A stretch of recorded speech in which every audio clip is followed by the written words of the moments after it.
Another super from Bredonius, who essentially is trying some thoughts about the big bad guy of this expansion. Rumors about it maybe being Galakron. Yep, a leak that seems to have got a bunch of things right. Well, actually, wait, no. That one says Morazon, but there's others that have said Galakron.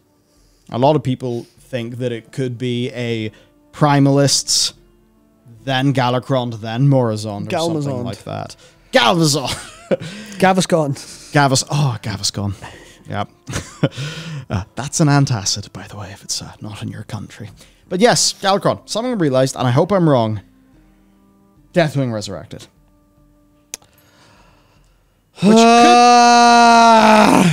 Which, you know, Neltharion is talked about quite a lot in this expansion because he obviously, his Spectre, and like he rightfully is talked about because his Spectre does loom large over Dragonkind because he is them. I suppose him and Galakron are like them gone wrong, but he's in a way worse than Galakron because he's like the good guy gone bad. Right? It's pretty major for the Evokers. I mean, yeah, what if an Evoker has got to go and fight the resurrected version of their daddy? But the thing is, would they do that? Would Blizzard resurrect him, you mean? I don't think they'd resurrect Deathwing. So, I think he has to be gone. I think they would if they were out of options. Okay. But I think they can do Galakron, they can do Morazon. They could maybe do a flashback to Neltharion and something that makes sense. But I feel like it would be so... Basically, put it this way. If they resurrected Deathwing, what reasonable amount of respect I have for them would fucking disappear in seconds. But wait. It would be completely gone. Thrall, like, laser beamed him at the end of the expansion in the same way that we laser beamed, laser beamed N'Zoth, and Azeroth kind of like helped us laser beam the Jailer, and then Thrall can laser beam him again. Yeah, it's like George Lucas said, it's poetry. It's like poetry, it rhymes. It rhymes. It's like the achievement said, time is a flat circle. Oh, that's just do the same thing over and over again. No, the point is, I think that resurrecting Deathwing would be completely fucking pointless, and it would be a massive betrayal of literally every single theme that they possibly could have with dragons. And I talked about this a couple of weeks ago about like all of the potential story themes that they could go for with Dragonflight that I think if they managed to make people like feel them through the content, people would really like it. And it's like, it's fairly classical storytelling where, you know, the dragons have all of these feelings about Neltharion. They've, you know, all of the guilt about not being able to help him, all of the kind of the guilt over having to stop him, the kind of, you know, they've got the different perspectives on how to move forward. You've got, obviously we know they're not going to do that because of spoilers. Well, Sarah, as opposed to Marithra becoming the like stand-in for her, Caligos becoming the stand-in for Malagos. And then Alexstrasza being like the last one of the accepting the Stormer, like the last person who's like still in charge of the flight fully. So that's like that really fun, cool stuff of you've got three different perspectives on what it is to be an aspect, what it is to be the leader of the Dragonflight. Marithra is like, I have to be as cool as Sarah because everyone loved her. I have to live up to that. Caligos going, Malagos was fucking mental. I can't be an aspect. Aspects are bad. I don't deserve to control magic. I can't do that. That's not my, like, that responsibility should not be on one person. Marithra struggling to shoulder the responsibility of being a Sarah because that's fucking heavy. And Alexstrasza been like, why are all my friends dead? And kind of, I'm the last, I'm the old one. I'd be like, I've mourned all my brothers, like the loss of my brothers and sister. This is really kind of hard, but I have to continue. I've been holding this weight for so long, but I have to keep going. Mm-hmm. And those are three super great character like things they could do with the Dragonflights. And then the Evokers can lean into that of like, what is it to be an aspect? Because we're, you know, we're your children fundamentally. How do we deal with this with Neltharion? But then just resurrecting him, even if he's just like a mindless evil person to kill, would just shit all over any kind of thing when they could do that. Because it would just be a repeat of the same thing. Yeah, I don't think it'd be the same thing again, as opposed to how do we move this story forward in a way that's emotionally relevant to all of the characters, in a way that feels like storytelling that is actually, yeah, I know Nosdormu's still alive, but then he'll Murazond probably in this expansion, which will be basically, that'll be Alexstrasza's the last surviving aspect. Yeah, that could be super strong. Yeah, that'll be super important for her. Kind of, you've got a quiet moment with Alexstrasza. You've got her just sitting going, like looking over the graves of all her brothers and sisters going, I'm the last one. Fuck, I really have to step up and teach your children how to not make the mistakes you made. Because outside of Visera, they all made pretty major mistakes. Yeah. I think, yeah, more or less, yeah. Visera her mistake was... She got caught. Was being stupid. Yeah, her mistake was plot contrivance. But... like that stuff would be really, really, really emotionally satisfying and smart and carry the themes forward. The writers would love to write something like that, I'm sure. I think players would love to see it as long as it was handled pretty well and decently. Yeah. But they're stuck in the past and we'll go, Deathwing's back, everyone! To be honest, I feel like this expansion is taking lore, pushing it forward, right? It's not retroactively applying itself to old shit. It's back in Azeroth. I am cautiously optimistic. It's like, as you said with Legion, it's like no one's going to sit down and say that World of Warcraft Legion was an incredible feat of human storytelling. But I think many of us would sit down and say it had pretty epic moments and it felt cool.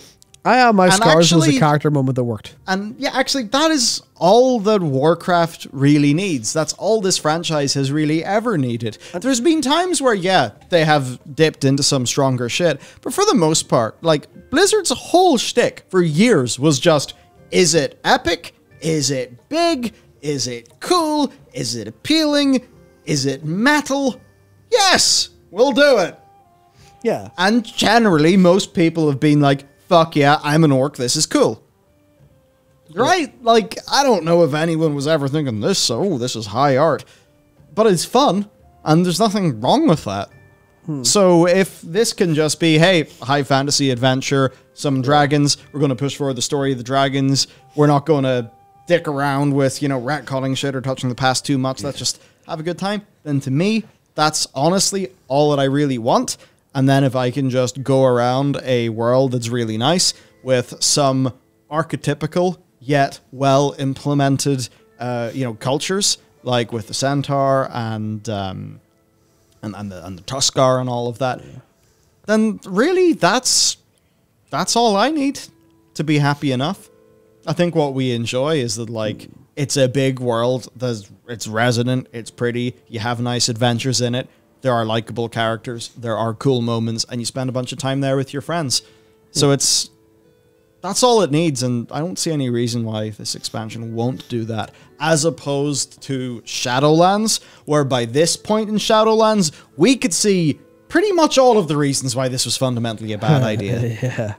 At least. Yeah. So, yeah, there you go. And hey, if they do a Morazon thing, like, I've got to be real.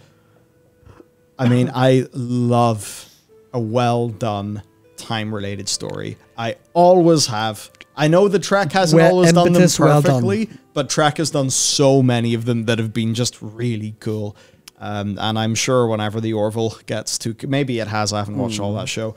But the Orville's fucking incredible. Its first season definitely has some, kind of cringy humor that's really not that funny. But it's very clear that Seth and co never really wanted to do a bog standard Seth MacFarlane comedy. They've always just wanted to do Star Trek, and by season 2 and 3, just flat out do that.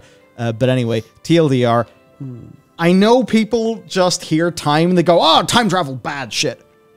I'm here to say time travel can be really fun. Look at the best of Trek, and then look at maybe the worst of Trek time stories to work out what not to do.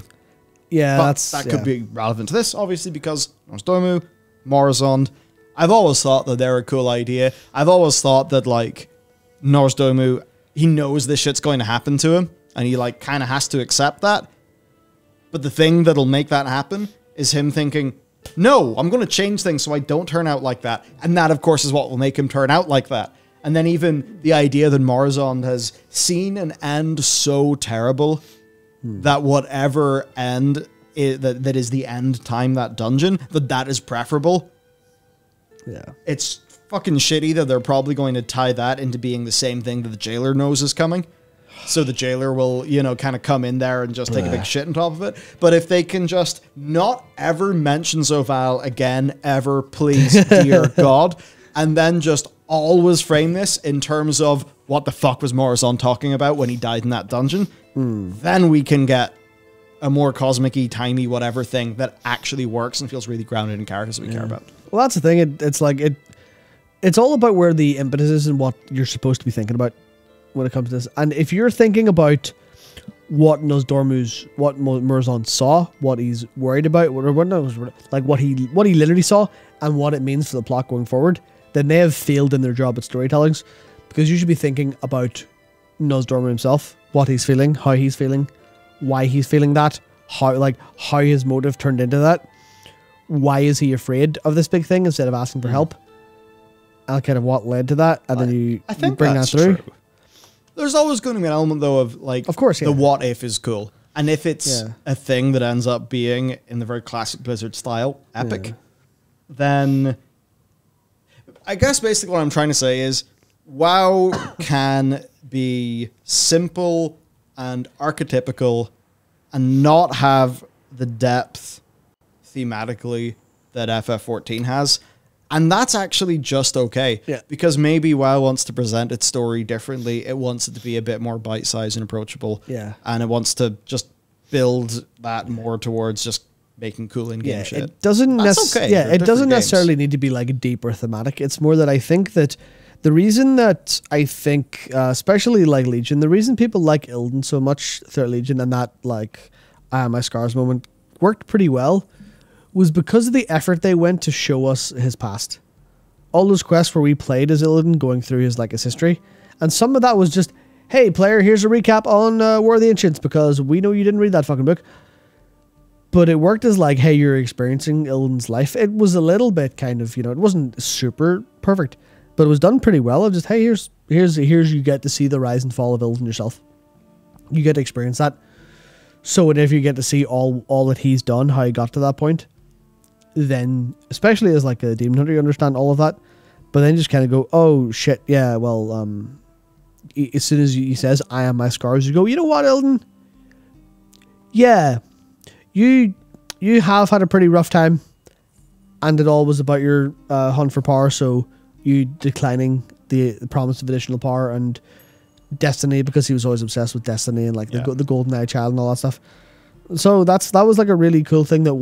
This wasn't, you know, no one's going to be writing essays on how much it changed storytelling, but it was just, here's a character, you've followed their journey, you know what they're thinking, you know what they're feeling, you see them have a moment, of change, almost like in the time. And one of the most important parts of like any shonen show, any shonen anime, is when they've been knocked down and they basically explain where they got the strength to stand back up. And that's the stuff that's always super emotionally resonant. And it's just that idea of, can you make players actually have a strong emotional reaction to what a character does, instead of it being logical and being, oh, this means that in 6 months' time you'll have this threat to deal with. Oh, that's a big reveal. Can you make people feel instead of think? I think is mostly the problem I've had with it. Some of that is down to how it's told and how like spoiler territory always happens with World of Warcraft, and you never really feel something go, oh, that's new. But I feel like that's one of the things they need to start planning for a little bit more. Yeah, I think that's fair. Yeah. It's just that mixture of planning, and then if there was one thing for them to take from FF, because like they're different formats of games. Yeah. And they're just not set up the same way. But if there's one thing, with FF, they've always done a really good job at pulling those threads forward and making that feel good. Yeah. Because again, in A Realm Reborn, there's so many things that like right now you look back and you think, wow, Gigabrain, how'd they plan that? They didn't. They didn't. There's actually another example of that that's currently happening in Abyssos from the end of Heavensward that's really funny. I was watching some cutscenes back and I was like, you fuckers, you left that there, and you know that you had no idea what you were doing with it, but you set yourself a little thing and go, we'll come back to that later when we're ready. don't know what we'll do with it, but we'll figure something out. And they did. It's fucking great. Yeah, and it wasn't always successful, but Legion did actually do that with a few long-standing mysteries, which in some cases, Sure did. the big explanation was less cool than the mystery, but in other cases, it was cool. So, something to think about.